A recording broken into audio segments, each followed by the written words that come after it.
Halo, kembali lagi bertemu dengan pelajaran Bahasa Indonesia, yaitu materi teks deskripsi. Nah, di dalam materi teks deskripsi, hari ini kita akan membahas materi dari teks deskripsi, yaitu subbab menelaah struktur dan unsur kebahasaan dari teks deskripsi tentang objek. Bisa sekolah, tempat wisata, tempat bersejarah, dan atau suasana pentas seni daerah yang didengar atau dibaca. Kita lihat slide selanjutnya. Di sini ada contoh struktur teks deskripsi. Nah, di sini ada teks deskripsinya beserta bagian-bagian dari struktur teks deskripsi. Sekarang kita lihat struktur teks deskripsi. Yang pertama ada identifikasi. Identifikasi di sini menggambarkan secara umum pada objek yang dideskripsikan. Apa sih yang dideskripsikan pada objek di identifikasi tersebut? Itu berarti hal yang dibicarakan. Hal apa yang dibicarakan pada teks deskripsi itu masuknya ke dalam identifikasi. Nah, di sini contohnya yang dideskripsikan pada teks di slide ini tentang bus. Ya. Nah, di sini menggambarkan secara umumnya saja mengenai bus. Kemudian struktur kedua yaitu deskripsi bagian. Nah, deskripsi bagian di sini itu lebih spesifik.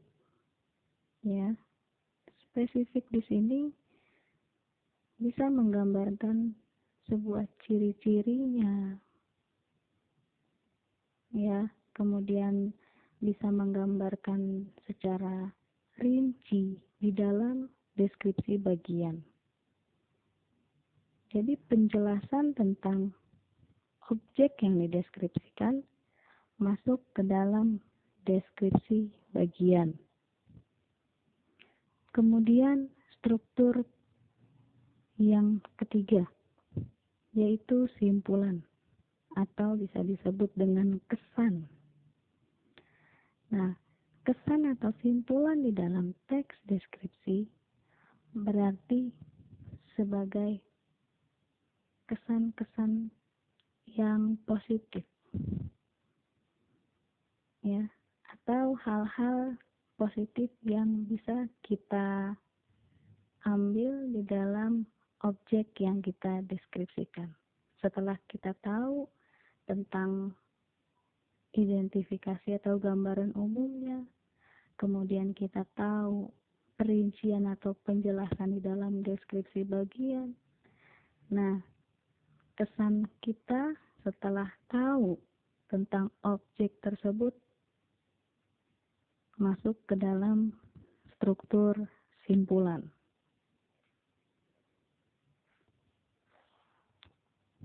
Baik, slide selanjutnya. Nah, di sini ya, ini simpulannya. Jadi struktur teks deskripsi itu dibagi menjadi 3. Identifikasi, deskripsi bagian, dan simpulan. Nah, di sini ada pula penjelasan dari struktur. Kalau tadi kan contoh bagian-bagian struktur teks deskripsi. Nah, di sini ada penjelasan struktur teks deskripsi, bisa kalian baca.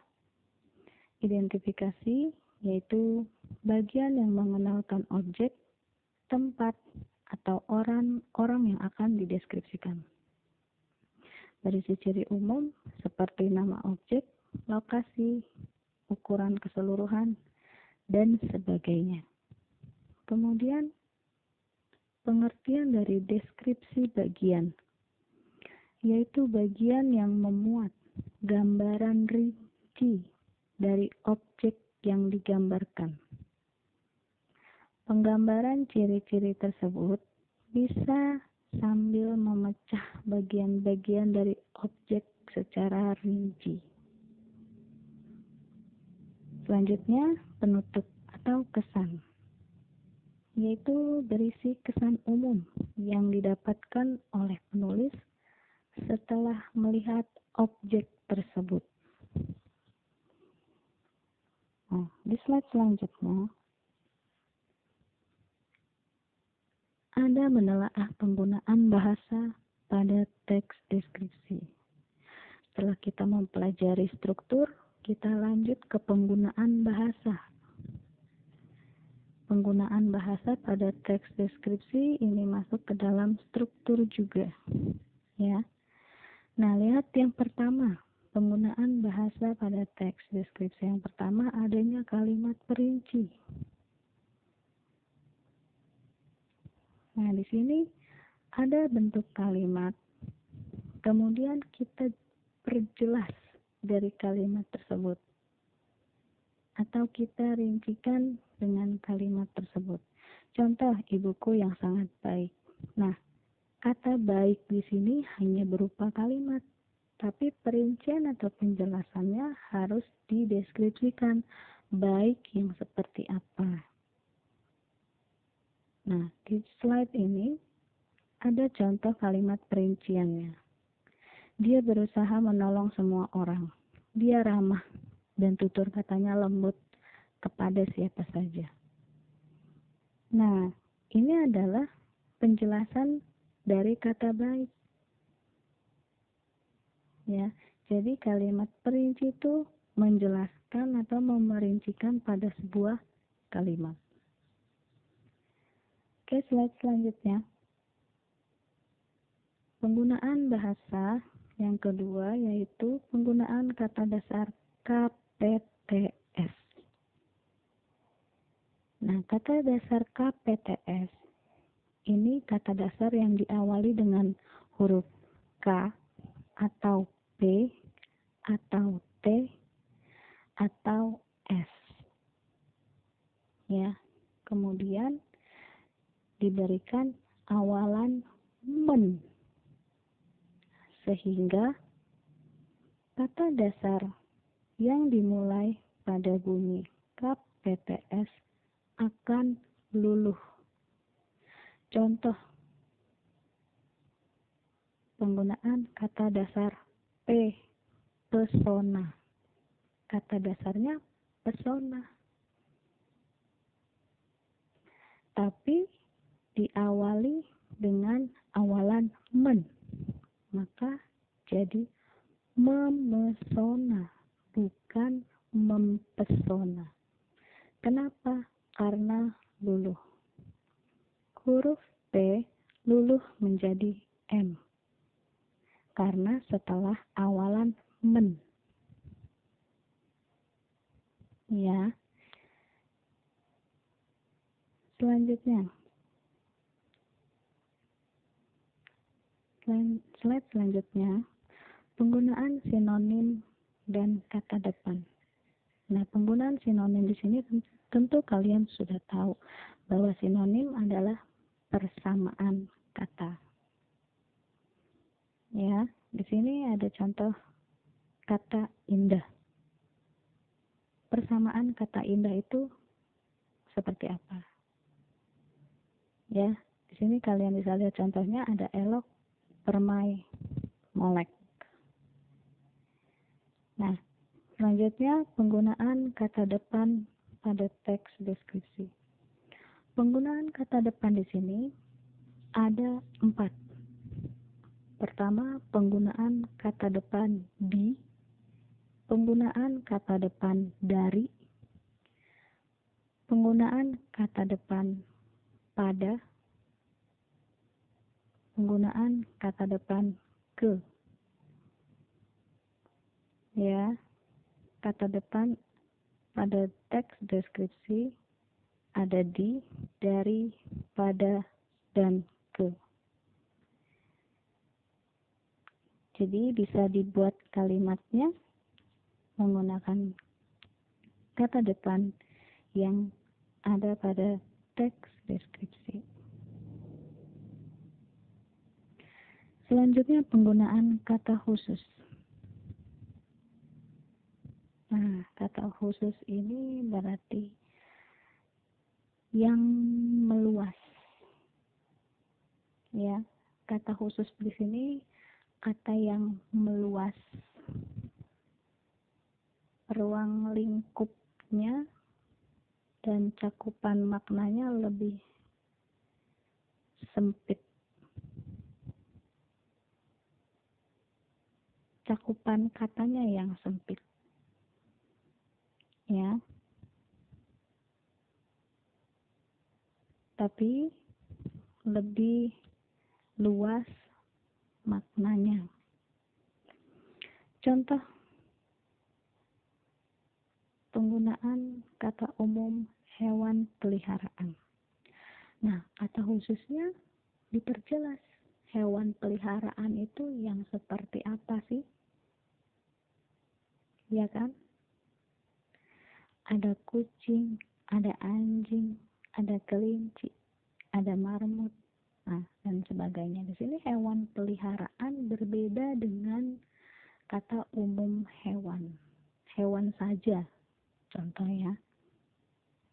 Kalau kata umumnya hewan peliharaan, berarti merujuk kepada kata khusus mana hewan-hewan yang tergolong bisa dipelihara. Nah, tapi kalau kata umumnya hewan, berarti kata khususnya lebih kepada secara umum hewan atau binatang-binatang, baik yang bisa dipelihara ataupun yang tidak.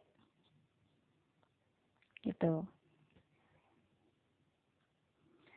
Oke, selanjutnya. Slide selanjutnya.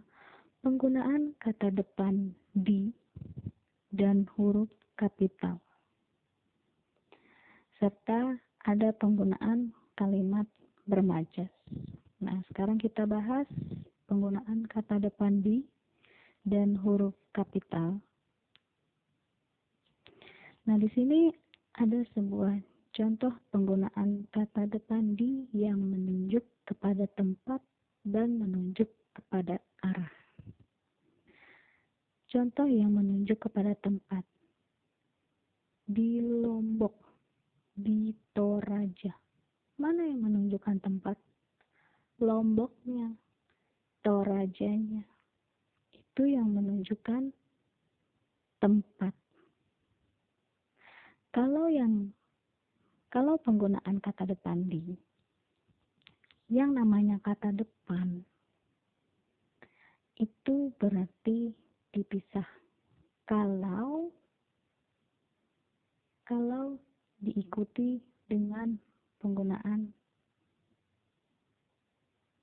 keterangan tempat.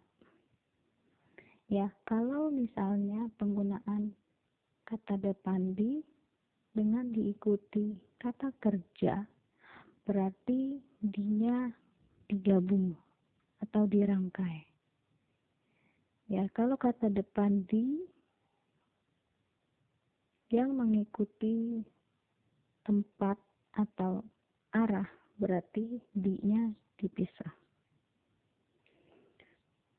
Nah, sekarang yang menunjukkan arah di bagian barat rumah Tongkonan. Nah, di sini juga sama. Di bagian menunjukkan tempat, menunjukkan arah, berarti di-nya dipisah. Nah, sekarang lihat huruf kapital. Yang namanya sebuah tempat itu harus diawali dengan huruf kapital. Apa saja yang diawali dengan huruf kapital selain tempat? Selain arah, ada nama orang. Kemudian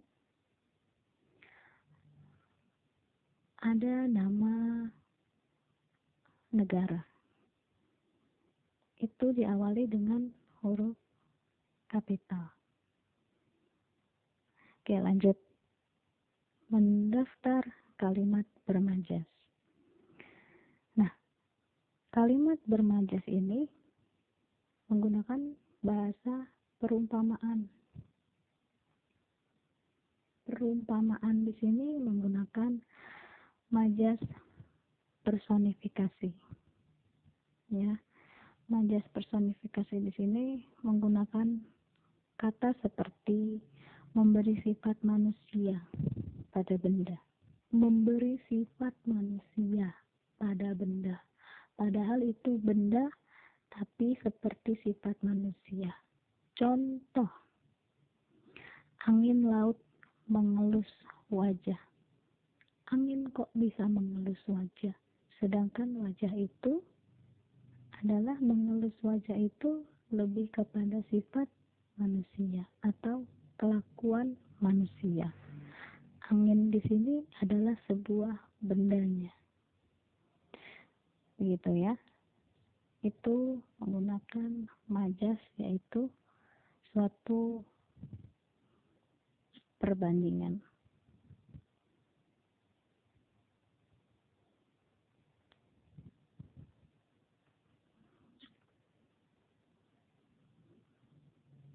Maaf.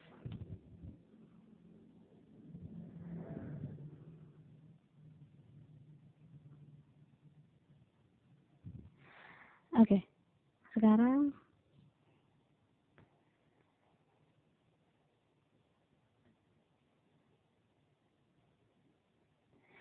kita lihat kepada penggunaan pilihan kata yang bervariasi.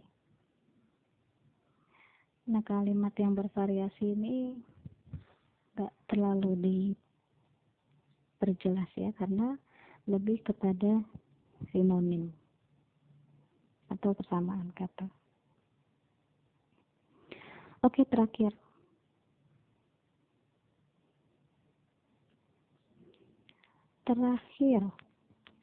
Ada kata depan yang dipisah dan yang dirangkai.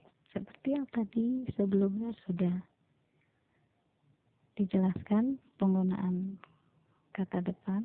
Kalau penjelasan sebelumnya, penggunaan kata depan yang menunjukkan tempat dan menunjukkan arah. Nah, di sini kata depan di itu juga bisa dipisah dan bisa digabung. Tergantung apa yang dikatakan setelah kata depan di. Kalau kata depan di diikuti dengan keterangan tempat, keterangan arah, berarti dinya dipisah. Namun, kalau kata depan di dengan diikuti kata kerja, berarti dinya dirangkai.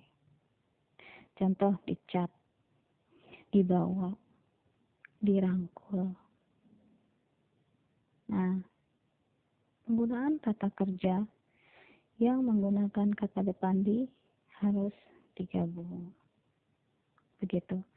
Sekian penjelasan materi struktur teks deskripsi. Semoga materi ini bisa bermanfaat. Terima kasih.